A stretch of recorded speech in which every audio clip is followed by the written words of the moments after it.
Aliko omumyuka wa Chancellor University ya Mugzi, Professor Walter Balunyo, emyaka 68, omutuuze ku kyalo Bugabo Katabi mu disitulikiti y'e Wakiso, abadde aludde nga zeeyebulankanya okulabikako eri kkooti.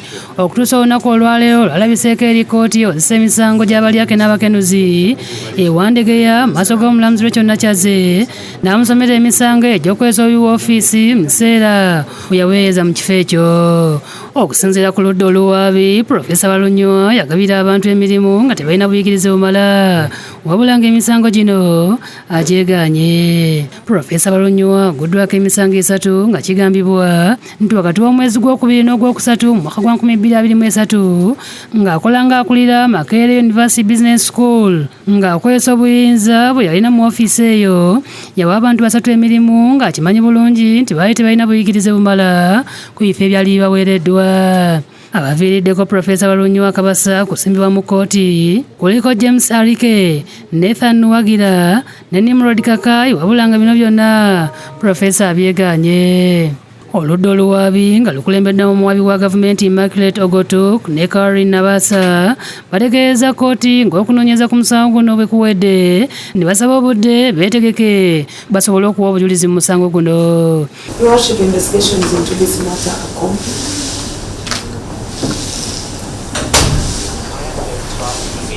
We pray for time to disclose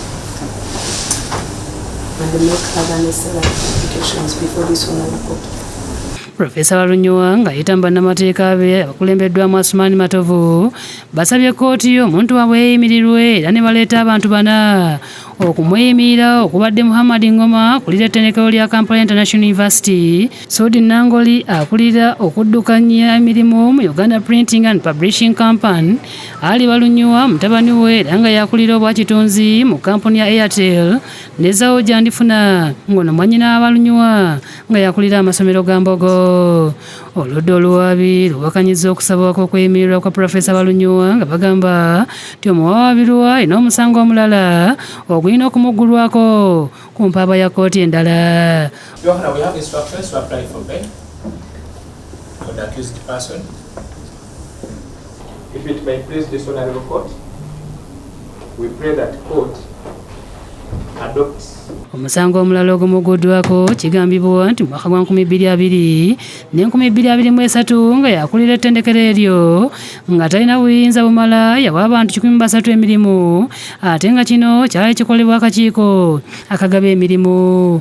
Wano omulamuzi Nakyaze ategeezezza nga bw'atasobola kwanukula kusaba kwa mukulu Balunyo olw'ensonga y'omusango omujja bw'atyo n'amusindika kwa limanda eruzira okutuusa ng'ennaku z'omwezi 5 omwezi guno bw'atyo n'alagira bannamateeka okuleeta abayima abajja abanaasobola okumweyimira mu musango omulala. Adjourned to the 5th of September at 9:30 for your bail application. Josephine Senfuma yakusakidde eggulu eno ku Lwabukedde TV.